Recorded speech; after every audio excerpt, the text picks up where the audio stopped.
Mimi nilikuwa ni baharia wa uvuvi wa madagaa, lakini nilifanya hii kazi, kipato nilikuwa napata, lakini si kikubwa cha mahitaji yangu mimi hapa.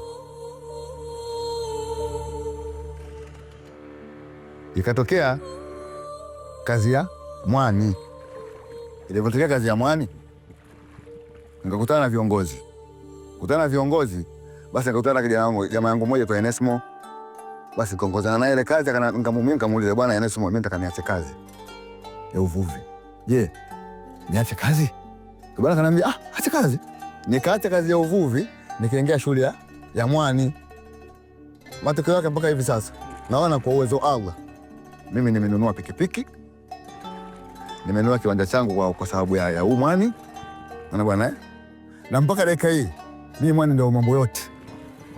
Siwezi kuacha mwani kwa sababu ya mtu kunidanganya. Faida yake nimeiona. Tunamshukuru Mama Samia kwa uongozi wake, kwa serikali yake pia tuletea hizi fursa hizi hapa. Bila yeye tusingepata fursa hii. Tunamshukuru sana mama. Mungu amwezeshe kwa maisha mema. Tunashukuru sana.